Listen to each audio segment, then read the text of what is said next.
Hola compañeros, les voy a dejar aquí lo que es el tema de teorías biológicas de la emoción para que ustedes puedan hacer su tarea a partir de este tema. Recuerden que en la semana no pudimos ver todo el tema completo en clase y quedé con ustedes que les iba a grabar esta clase para que ustedes pudieran continuar con la tarea que corresponde. ¿Ok? Recuerden que también en la Blackboard voy a cambiar la fecha de la entrega de la tarea para que ustedes tengan oportunidad de entregarla en tiempo. La primera parte, colegas, que yo les quería mostrar en la presentación es un poco como para que ustedes reflexionen acerca de lo que saben acerca de las emociones. Aquí yo les lanzaría la pregunta a ustedes, ¿no? Si las emociones ustedes consideran que son producto de la cultura. Como pueden ver acá, he puesto, digamos, como dos aspectos o dos personas, o dos escenarios más bien, en donde aparecen personas que proceden de culturas diferentes y cada una de ellas parece expresar emotividad de manera distinta. Es evidente que hay un cierto moldeado, ¿no? Por parte de los grupos culturales de donde provienen cada una de estos individuos para que externen su emoción. Aquí la consulta para ustedes es, ¿creen que las emociones son producto de la cultura? Es decir, no tienen un componente tan innato, sino más bien la cultura es la que produce, la que genera la emocionalidad. Vean cómo en la fotografía superior de la Guelaguetza vemos a las mujeres pues eufóricas, muy interesadas, alegres. Obviamente hasta su vestimenta, ¿no? Deja ver que incluso entre ellas hay un colectivo, hay una visión social entre ellas acerca de la fiesta de la Guelaguetza y parecen disfrutarla bastante bien en colectivo. Y de hecho pareciera que este espacio colectivo les permite la emergencia de expresiones emocionales. Es decir, la sociedad les permite que expresen esa emoción. Vean cómo en la parte inferior aparece Serena Williams y pareciera que está un poco como molesta o como que está debatiendo alguna cosa con alguien, probablemente un juez. Recuerden que ella es una tenista de alto rendimiento y vean cómo en este caso ella proviene de un espacio cultural en el que evidentemente hay cierta permisividad para que ella pueda ir a discutir directamente quizá con el juez o con quien esté haciendo la discusión en ese punto. Es decir, se permite en el grupo social de donde ella proviene, donde ella se le ha enseñado a vivir socialmente, que el molestarse y el reclamar una posición personal, un derecho personal, es válido, socialmente es apropiado. Aun cuando esté sola, digamos, o ella no esté ahí junto con un colectivo que la apoye, la sociedad le ha validado que ella se exprese de forma enojada cuando ella tenga que hacerlo.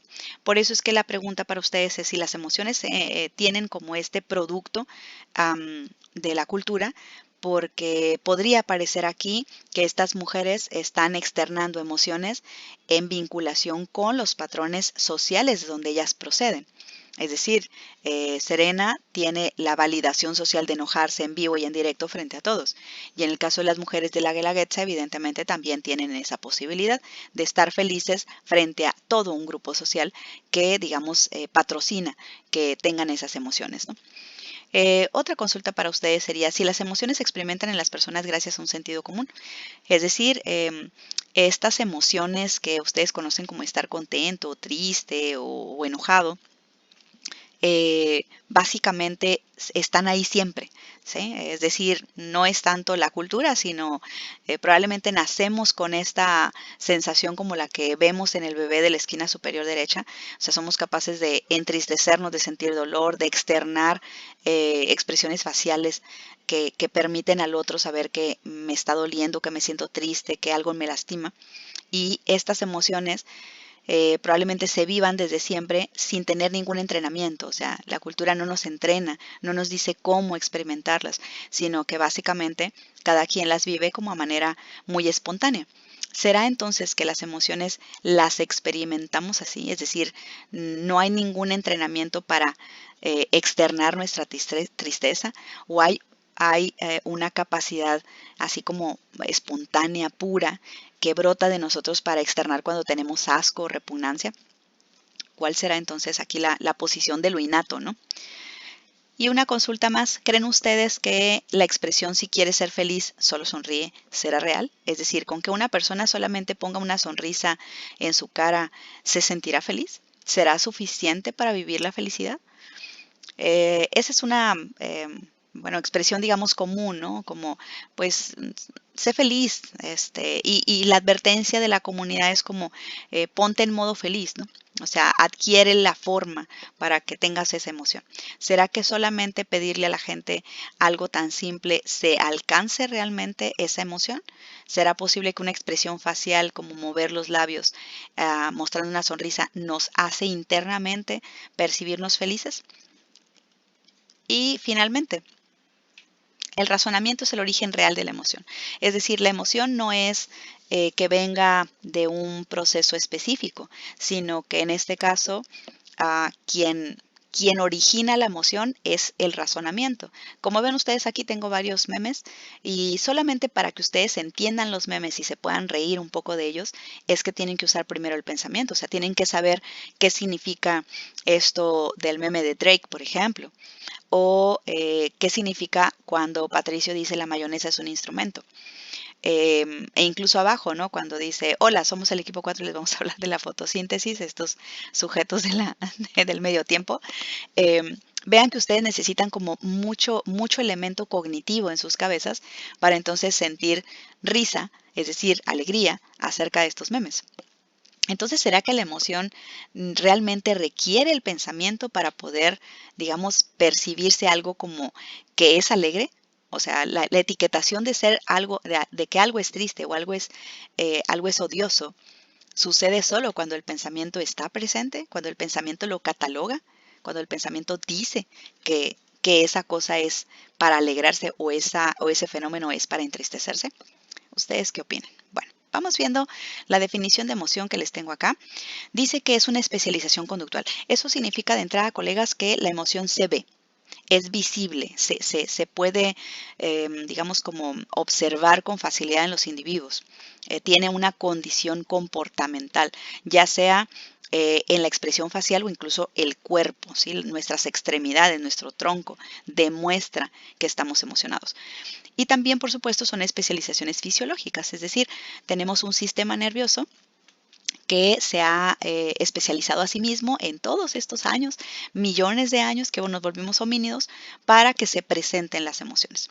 Y dice que estas especializaciones, colegas, han evolucionado, o sea que no han sido las mismas desde siempre, han cambiado, pero han cambiado porque permiten que se aumente la probabilidad de que una especie esté viva. Es evidente que hay emociones en muchos organismos que no somos exclusivamente los mamíferos, es decir, hay emociones en otros organismos como los anfibios, por ejemplo, los peces, ¿ok? Es decir, quiere decir esto que las emociones dan un chance extra para que una especie tenga más éxito. Y por supuesto, algunas como nosotros, los homínidos, parece que tenemos un juego de emociones que nos dan más posibilidades de estar vivos. Quizá nosotros, en los humanos, la gama de emociones es muy amplia porque somos entes más complejos, ¿verdad? Obviamente estas especializaciones, estas emociones se desarrollan en el presente del sujeto. ¿A qué se refiere eso? Quiere decir que los individuos somos capaces de poder traer, digamos, al presente un recuerdo que genera emocionalidad en este instante. Es decir, la emoción se vivencia ahora. Eh, y por lo tanto, dado eso, estamos como vinculados, digamos, a que nuestro sistema comportamental o conductual de la emoción esté asociada con todo este patrón de cambios fisiológicos o comportamentales, pero que se desarrollan en el aquí y el ahora. Aun cuando en este momento yo les puedo decir que cómo se sintieron el día que hubo el terremoto en 2010 en Mexicali, em, habrá que hacer un esfuerzo por traerle el recuerdo de la emoción, ¿ok? Pero son para vivirse en el presente. De tal manera que habitualmente las emociones están vinculadas con la presencia en vivo y en directo de los estímulos, ¿ok? Que es algo muy curioso porque en los humanos no necesitamos que los estímulos estén presentes. Por eso nosotros tenemos pensamiento, ¿verdad? Razonamiento o imaginación. Estas emociones, colegas, pueden estar compuestos por al menos 3 elementos que la literatura coincide. Las emociones tienen una fisiología determinada, un patrón conductual e incluso un factor cognitivo o totalmente subjetivo. ¿Ok? No lo olviden. Las características de la emoción, según algunos textos, es que la emoción ha tenido una evolución conservadora. Eso quiere decir que no han cambiado en los últimos millones de años. Han servido estos patrones comportamentales en los mamíferos, en muchos mamíferos, por lo tanto es un proceso que está como muy bien probado. ¿Okay? Se ha sometido como proceso biológico, proceso nervioso, neurológico, a mucho ensayo-error desde que fuimos los neandertales y pasamos por el Homo habilis y terminamos como el Homo sapiens. Las emociones se han refinado y se han mantenido como sin cambios en los últimos millones de años. Así que nuestras emociones son básicamente las mismas que cuando estábamos, digamos, como apenas brotando como Homo sapiens o como Homo habilis, ¿no? Las emociones parecen proceder básicamente del contacto con el ambiente, es decir, la emocionalidad parece estar más vinculada con los aspectos del cambio en el contexto. Nosotros sentimos miedo porque hay algún estímulo que lo provoca. Tenemos interés porque pasó una chica guapa frente a nosotros. O sentimos asco porque hay un estímulo putrefacto que está emitiendo un olor intenso y nosotros pasamos cerca de ello. Es decir, si se fijan, las emociones parecen ser el contacto entre nuestra intimidad y los cambios que hay en los estímulos del medio ambiente. La emoción es la respuesta a ese encuentro. Dice que las emociones se encuentran ligadas íntimamente a la cognición, es decir, al pensamiento y al lenguaje. Yo les preguntaba hace un momento que si ustedes consideraban que el solo hecho de pensar primero algo nos daba lugar después a la emoción. A eso es a lo que va esta característica. Resulta que las emociones humanas, al menos, parecen estar vinculadas muy, muy potentemente con el pensamiento y sobre todo con el lenguaje. Recuerden que ustedes dentro de su cabeza se hablan ustedes a sí mismos, por eso tan importante el dominio del lenguaje. El manejo de este simbolismo les va a permitir a ustedes hacer lo que les preguntaba hace un rato, entender un meme como el meme de Drake. Si ustedes pueden pensar, usar su razonamiento, usar su pensamiento inductivo y deductivo, entonces podrán entender cuál es la emoción que encaja. Si en este caso el meme lo que está intentando es hacer que ustedes se sonrían, evidentemente no tendrán miedo, sino estarán sonriendo. ¿Okay? Pero eso solamente sucederá cuando estas emociones se vinculen con el pensamiento. El pensamiento va a dirigir, en este caso, cuál es la emoción más apropiada. Vean entonces que una característica de la emoción es estar en interacción o en interrelación muy intensa con el pensar y con el simbolismo.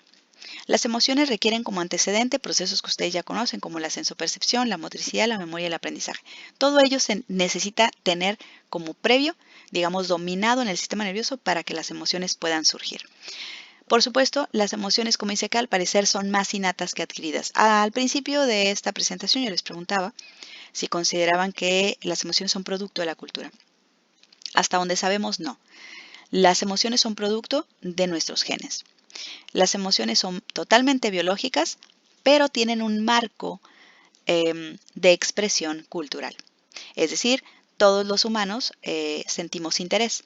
Nuestra cultura nos dirá a qué sentir interés. ¿Okay? Otra de las características es que surgen en las mismas circunstancias para varios individuos. Es decir, esperaríamos que si ustedes ven afuera de su casa de pronto un perro rabioso que se ve bastante enfermo, todo sarnoso, evidentemente es un estímulo que esperaríamos que para la mayoría de los sujetos genere miedo. ¿Okay? Es un estímulo peligroso que puede dañarte, que puede alterar tu integridad física, así que debería de surgir miedo. Y por lo tanto, esas mismas circunstancias parecen ser para la mayoría de las personas. Se expresan de una manera distintiva y tienen un patrón fisiológico definido. Fíjense que esto es muy interesante porque pareciera que quedan muy cercanos algunos patrones emocionales, pero la literatura está de acuerdo que cuando tenemos miedo hay un patrón fisiológico distinto a cuando tenemos repugnancia. Si bien en los dos momentos se activa el sistema nervioso autónomo, la ejecución comportamental es distinta. Cuando ustedes se enamoran es diferente a cuando tienen miedo. ¿sí? O sea, los patrones del latido cardíaco, la respiración, la distribución sanguínea, la resistencia eléctrica de la piel, todas esas variantes que ustedes vieron en neuroanatomía en el sistema nervioso parecen tener un patrón específico de acuerdo a si estás más bien molesto, a si estás más bien enamorado. La emoción puede considerarse un motivador primario, por supuesto. Recuerden que ustedes ya vieron algunas teorías como la de Maslow, que habla sobre la motivación humana, ¿no? Es una de tantas. Pero la motivación es un proceso cognitivo, un proceso psicológico, que precisamente orienta el comportamiento de los individuos y los lleva a cumplir metas. En este caso, la emoción, por supuesto que puede llevarnos a cumplir una meta. Si nosotros, por ejemplo, sentimos mucha injusticia de que nuestro vecino haya puesto su carro en nuestro estacionamiento, en la acera del frente, entonces nuestra emoción de enojo o pues sí, de ira, puede llevarnos a ir, incluso salir y golpear o tratar de ponchar el carro del vecino o rayar al menos el carro del vecino. De tal manera que la emoción nos llevó a tener un motivo, ¿ok? Un motivo primario, que en este caso pues es, digamos, como quitar el obstáculo o al menos hacer que el agresor, en este caso al dejar su carro enfrente, pues al menos sufra por su carro, ¿no? Entonces la emoción puede ser un motivador primario. Recuerden que hay otros motivadores secundarios, como el dinero, por ejemplo, que tienen características diferentes, estimulan a los humanos de manera diferente. La emoción entonces puede ser primario, casi tan parecido como tener hambre o tener ganas de ir al baño, que son motivadores básicos, ¿no? Y se hipotetiza la existencia de emociones básicas. Fíjense, estas son las emociones biológicas que nosotros podemos estudiar en bases biológicas. Recuerden que una cosa es la emoción y otra cosa es el sentimiento. El sentimiento es lo que los psicólogos tradicionalmente ven como este aspecto complejo en donde se externa por parte del individuo su percepción subjetiva ante un fenómeno y utiliza una gama, un abanico de emociones vinculadas que terminan asociadas también con el pensamiento y con la motivación. Por lo tanto, los sentimientos son más complejos y son más variados y son bien individuales. Entonces, los sentimientos son generalmente una mezcla, digamos, un mix de estas emociones, más lo que pensamos, más nuestro lenguaje y más nuestra motivación.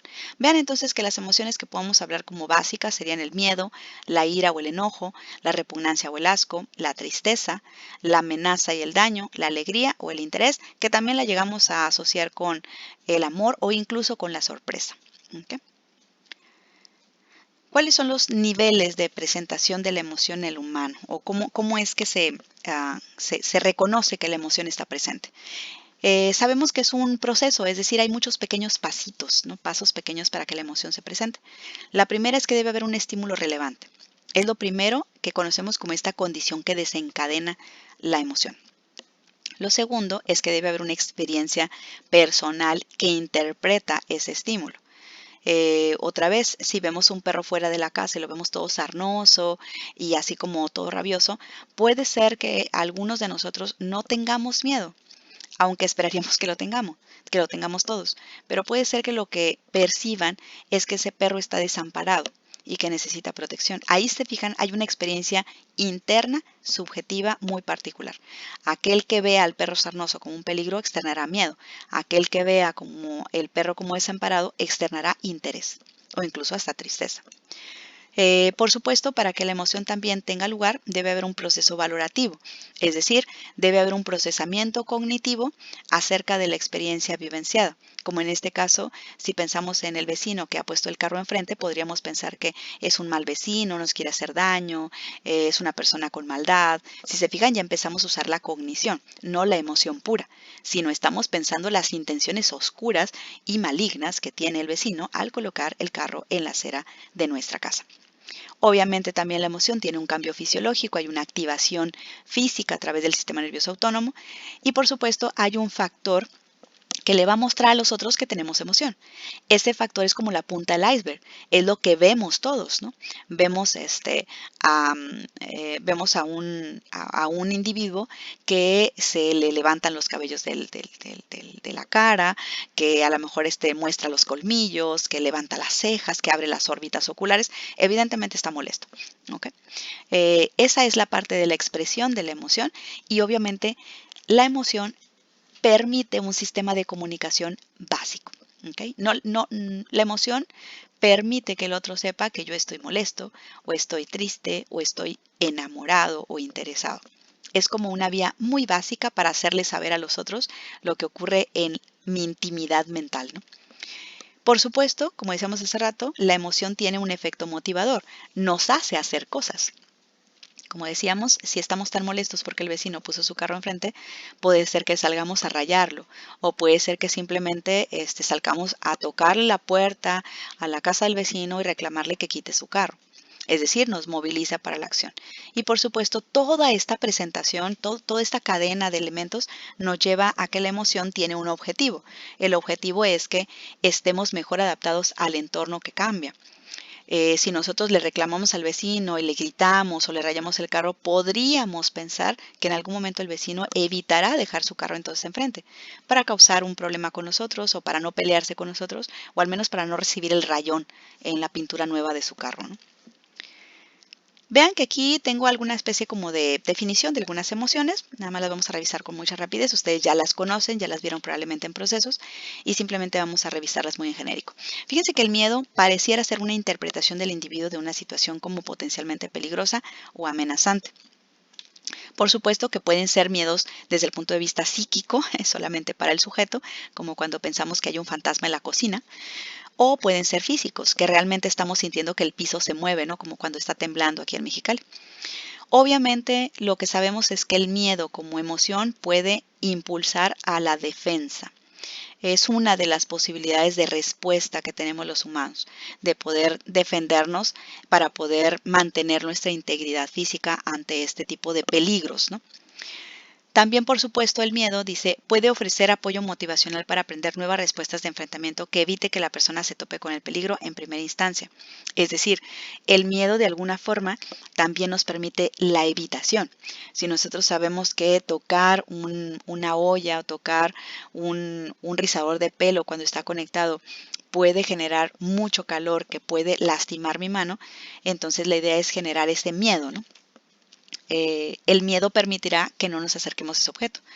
O también, si ustedes han tenido encuentros con su mamá o su papá, de que se enojen porque ustedes salen sin avisar o porque a lo mejor ustedes hicieron algo inapropiado, entonces evitarán de alguna manera el poder volver a sentir el miedo del regaño, ¿no? O ese es en esencia lo que podría lograr el miedo. Dice, el miedo activa el enfrentamiento y facilita el aprendizaje, por supuesto. Las personas, una vez que sabemos que por esa calle está ese perro rabioso que siempre nos ladra, trataremos de evitarlo, ¿no? Es decir, aprendemos y cambiamos la conducta nuestra a favor de que el miedo fue un fenómeno previo en el pasado y si volvemos a pasar por esa calle es posible que nos muerda el perro. Por lo tanto, podríamos morir de alguna enfermedad o de la rabia que nos pegue. Es preferible que el miedo nos haya dado una alerta en tiempo y no volvamos a pasar por esa calle. Vean entonces cómo el miedo definitivamente es adaptativo, ¿no? Nos permite un buen nivel de adaptación. En el caso de la ira, pareciera que la ira es una experiencia que sucede cuando nos sentimos restringidos, cuando hay un obstáculo, cuando hay algo que no podemos lograr de manera, digamos, favorable o a favor, ¿no? Y la sensación que surge en el individuo es que no se alcanzó algo o la meta no fue completada. Así que en este caso la ira surge como una respuesta precisamente ante estas fuerzas externas que han hecho que nos detengamos. Obviamente es una de las emociones más poderosas porque puede lograr que otros individuos hagan lo que uno desea o se quiten del camino o se eliminan barreras, ¿no? Como cuando pues las pandillas, ¿no? Como las pandillas en Centroamérica se unen para poder conseguir fines similares, ya sea conseguir dinero o pelear por recursos como las sustancias adictivas. Pero evidentemente las personas que estamos a expensas de esas pandillas, tenemos miedo porque ellos son bastante iracundos. ¿Ok? Evidentemente, su trabajo de esta emoción es movilizar esa barrera, lograr que la barrera no se encuentre ahí, ¿no? Es como cuando vemos en el reino animal las especies que son capaces de enfrentarse por recursos, por ejemplo, cuando se tienen que aparear, dos machos luchan entre ellos y ellos demuestran ira, o sea, demuestran agresión, se muestran agresivos, pero es porque hay una pelea por recursos. Así que uno al otro, como machos alfa, están impidiendo que se reproduzca con las hembras disponibles. Así que tendrán que mostrar primero físicamente esta emoción al otro. Por eso es un sistema de comunicación como bien arcaico, pero funciona. Así que un alce le expresará a otro alce en la pelea por el territorio y por las hembras, que es más grande, más fuerte, así que hará ruidos, es decir, buscará quitar el obstáculo, ¿no? Se muestra entonces agresivo porque es parte de una respuesta, digamos, del sistema nervioso para poder enfrentar un cambio en el medio ambiente y ser más exitoso, porque así se podrá tener más novias alces con las cuales poder reproducirse. La repugnancia o el asco es otra emoción. A veces nos suena extraño que esta sea una emoción, pero también es un comportamiento estereotipado que poseemos desde millones de años y nos permite sobrevivencia. En este caso implica librarse o alejarse de un objeto contaminado, deteriorado o echado a perder. Dicho objeto puede estar influenciado por la cultura y el desarrollo. Por ejemplo, el hecho de que tengamos asco al momento que alguien dice pedofilia. La pedofilia es un aspecto influenciado por la cultura. Hay culturas que son más permisivas acerca de ello y otras no. El solo hecho de escuchar que alguien practica este tipo de condición, digamos, personal o comportamiento hacia los niños, puede darnos, el solo hecho de escucharlos, podemos sentir asco o repugnancia. ¿Okay? Por eso es un objeto que está influenciado por la cultura. Per se no tendría por qué darnos asco, pero nos da asco porque culturalmente hemos aprendido que es algo amoral. La función de la repugnancia evidentemente es el rechazo o es de alguna manera el alejarte, ¿no?, del objeto que causa la repugnancia. Puesto que la repugnancia, dice, puesto que se genera aversión, los organismos aprenden conductas de enfrentamiento para evitar condiciones que producen repugnancia. Es decir, si en este caso definitivamente a mí me es muy desagradable ver que alguien fume, pues entonces yo evito acercarme a las personas que fuman. Vean cómo entonces la evitación se convierte en el comportamiento resultante de la repugnancia. ¿Okay? En el caso de la tristeza, algunos de ustedes pudieran sentir que es una especie de contraemoción, ¿no? Como una emoción negativa, pero no tiene ese elemento. Más bien lo hemos considerado hoy en día como un elemento negativo, pero porque es producto también de la cultura, ¿no? Hoy en día pensamos que debemos ser felices siempre, siempre, para siempre y en todo momento. Sin embargo, pareciera que estamos olvidando que tenemos todo un colectivo de emociones y que nuestro sistema nervioso está listo para ejercerlas. Así que lo que no se usa se pierde, ¿no? En este caso, la tristeza, colegas, es una de las emociones que quizá resulta más aversiva o más negativa y surge principalmente de experiencias de separación o de fracaso. O sea, nos sentimos tristes cuando eso sucede, cuando no logramos algo, cuando teníamos un plan determinado y no se logró, cuando de alguna forma teníamos un objeto de afecto. Piense nada más en su mascota cuando está jugando con el juguete preferido y se lo quitan, ¿no?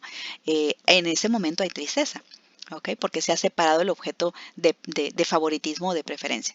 Evidentemente la tristeza, colegas, motiva al individuo a iniciar cualquier conducta que sea necesaria para aliviar estas condiciones de tristeza. Por eso es que en algunos casos el suicidio, en el caso de los humanos, es un comportamiento entendible, ¿okay?, desde el punto de vista de la tristeza profunda. Vean cómo lo que busca el individuo sería aliviar de alguna manera el comportamiento. Dirán ustedes, qué ilógico, ¿no? Traemos esta conducta de tristeza y luego buscamos aliviarla. Porque la idea es que todas las emociones que estamos revisando aquí, colegas, todos resultan del presente. La idea es que la tristeza se presente y se vaya, no es que se quede. El problema en los humanos es que el miedo se queda, la repugnancia se queda, la ira se queda, ¿se fijan? Se extienden en el tiempo. Por eso yo refería hace un rato que las emociones son en el presente, no se deben extender a través del tiempo. Se vivencian en un determinado tiempo y deben desaparecer. Vean cómo la tristeza motiva al individuo a restaurar el medio ambiente al estado anterior a la situación aflictiva. O buscaríamos, de alguna manera la tristeza también es como una especie de aviso o de bandera de aviso una warning, una alarma para nosotros mismos que algo debe de cambiar en la situación que se encuentra. Ya sea que a lo mejor nos entristece muchísimo el estar enojados todo el tiempo con nuestra pareja, entonces es posible que se tenga que buscar una solución a eso. Ya sea alejarse de ese individuo, terminar con ese individuo o definitivamente aceptar que ese individuo tiene esas características y yo voy a cambiar mi cognición para que eso ya no me dé tristeza. ¿Okay? Es un modo, por supuesto, indirecto que facilita la cohesión de los grupos sociales. La tristeza tiene como función esencial mostrarle a los otros un patrón de comunicación esencial o muy básico de que yo estoy solitario. Tengo soledad o me percibo como minimizado, necesito el apoyo del grupo social. La tristeza le permite al grupo social que otros reconozcan ese patrón. El problema es que hoy en día, bueno, pues hay tantos comportamientos y tantas acciones que puede ser difícil reconocerlo, ¿no? Vean que estas son las teorías de la emoción, las he puesto de este lado como las básicas.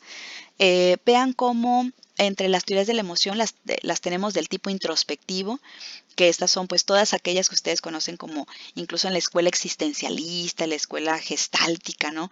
Y cada una de estas escuelas cómo explica la emoción. Nosotros estamos hablando ahorita de las que son de orden biológico, ¿ok?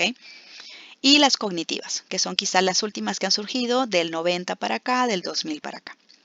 En cuanto a las biológicas, como pueden ver, tenemos la teoría de James Lange y cómo estos dos autores proponen que la retroalimentación facial y un sistema neural doble pueden aportar para que las emociones se produzcan, ¿ok?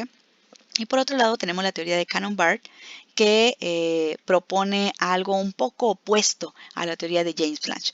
Y finalmente otra teoría biológica o más bien un modelo de la teoría, un modelo de emoción sería el conocido como circuito de Papez y el famoso síndrome de Kluver-Bucy que nos permite reconocer que el circuito de Papez tiene cierto nivel de realidad.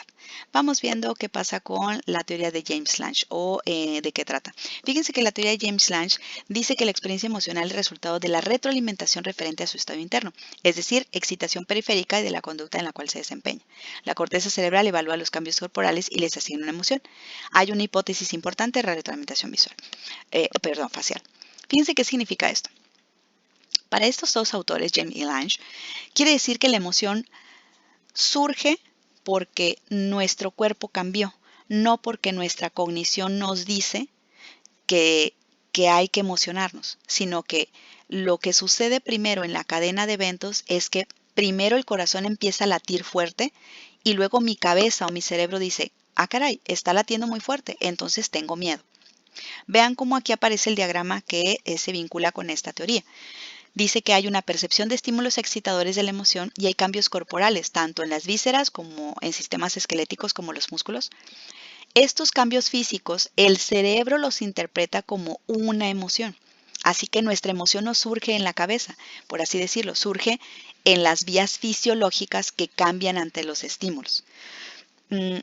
Si en este caso nuestro estómago entra por ejemplo, en una rigidez, nuestro cerebro tiene que interpretar a qué se refiere ese estómago rígido y por lo tanto buscar la emoción que empate con ello. A lo mejor sentimos esta especie como de malestar estomacal porque tenemos repugnancia por algo o porque hay cierto temor ante algo, ¿no?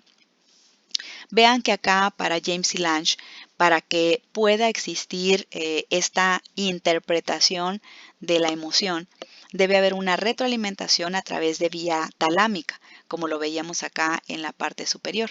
Es decir, para James y Lange, ellos consideran que hay una estructura cerebral interna o muy profunda en el sistema nervioso, que es la amígdala, que permite que las emociones se vivencien de manera muy rápida.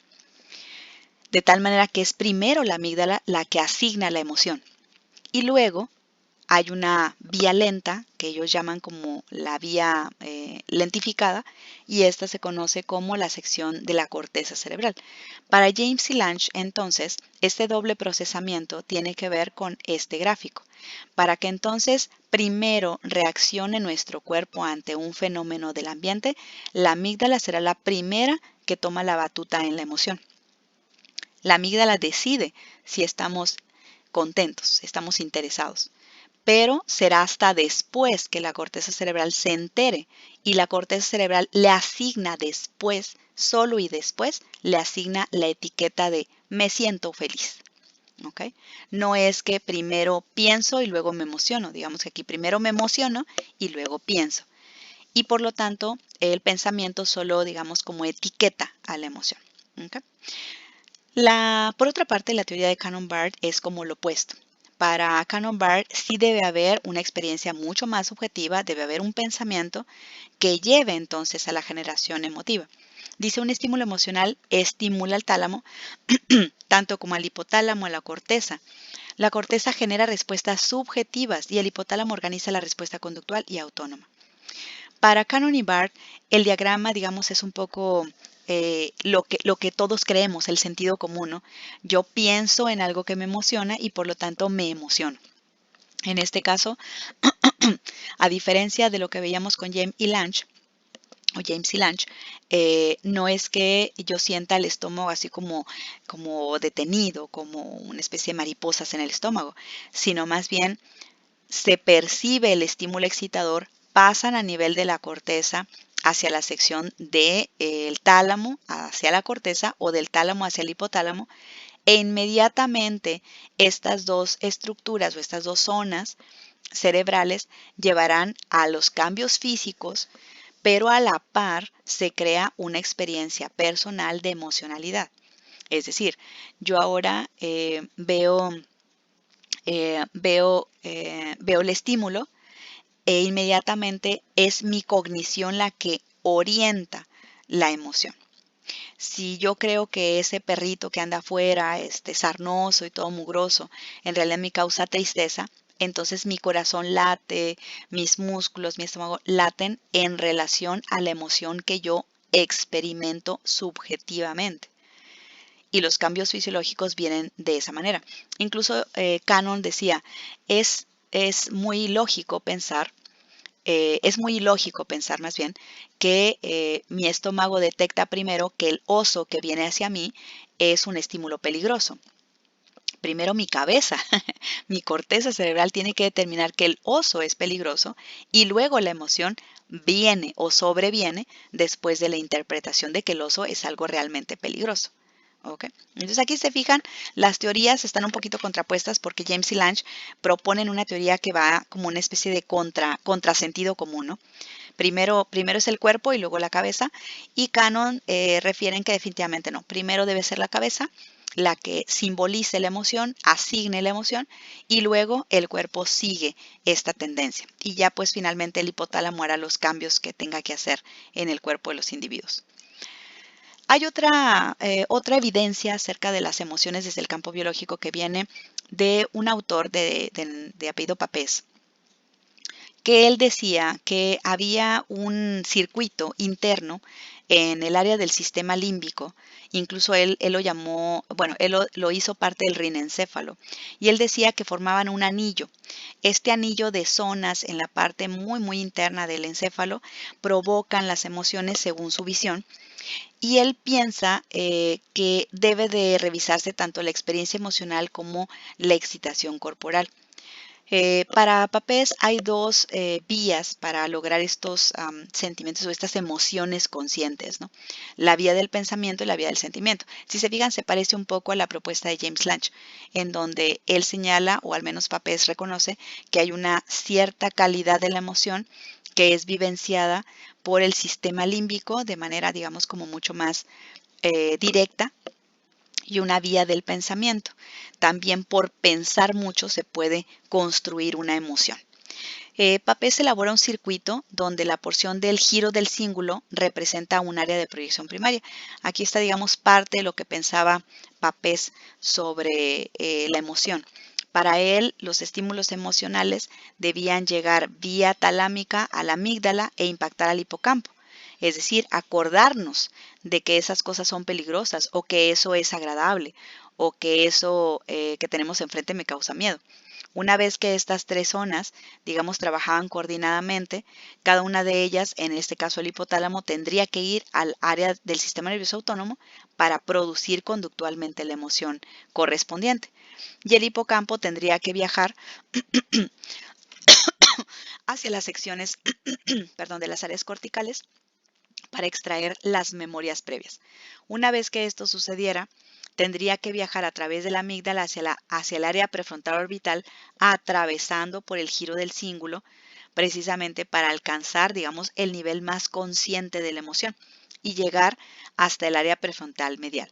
Una vez que se tiene entonces una decisión cognitiva sobre la emoción vivenciada, habría que esta zona, área prefrontal medial, enviar una, digamos, instructiva hacia el sistema motor piramidal y extrapiramidal para vivir ahora sí una respuesta emocional mucho más consciente. Todo este circuito de Papez lo propone Papez como teóricamente. ¿Okay? Descubrimos años después que dos investigadores que trabajaban con chimpancés, Kluber y Bisi, me parece que eran alemanes, si no me recuerdo, o noruegos, trabajando con chimpancés, destruyen la amígdala y el hipocampo de los chimpancés de forma quirúrgica, y resulta que los chimpancés empiezan a tener problemas emocionales, o sea, defectos de la expresión emocional. Eso hace que por allá para 1970, más o menos, 1975, la propuesta del circuito de Papez era muy fuerte, muy intensa. ¿Okay? Creíamos que el circuito de Papez realmente explicaba que ahí residen las emociones de los humanos. ¿Okay? Si se fijan, las teorías biológicas, pues, parecen de pronto no tener como mucho sentido, como en el caso de la primera de James y Lange, pero estas son las teorías quizá más representativas del campo biológico. Hoy en día las teorías biológicas se combinan fuertemente con las teorías cognitivas, que veíamos acá arriba en el cuadro, como la teoría de la valoración cognitiva o la teoría de la atribución. Nosotros no vamos a ver esas teorías, pero definitivamente estas teorías que acabo de comentarles, pues son quizá las teorías que siguen siendo relevantes en nuestro campo, y es interesante pensar que primero tuviéramos que sentir que nuestro corazón late y el corazón manda, ¿no?, la señal al cerebro. Hay experimentos muy interesantes sobre la retroalimentación facial. Incluso hoy en día existen técnicas de relajación donde le pides al individuo que levante las comisuras como manera de estar sonriendo, y digamos, la técnica resulta en que la persona sí se siente y sí se percibe más feliz. O incluso hay técnicas de relajación para que los individuos puedan, como su frente, la parte superior de la frente, la pongan como muy relajada, como si hubiera pasado una plancha que te borró todas las arruguitas, y los sujetos pueden relajarse. Por tanto, la teoría de James Lange y la propuesta de la retroalimentación facial sigue siendo una teoría interesante, porque sí hay aspectos biológicos como la expresión facial que si la cambiamos, que si nosotros ponemos cara de furiosos o cara de personas alegres, o sea, subir las comisuras y sonreír, sí nos da un componente de felicidad. Extrañamente, pero parece que sí tiene sí tiene un parámetro real este tipo de teoría. Así que con esto, compañeros, espero que ustedes puedan hacer su tarea, que es una reflexión personal chiquita ahí en la plataforma. ¿Sale? Nos vemos entonces en clase.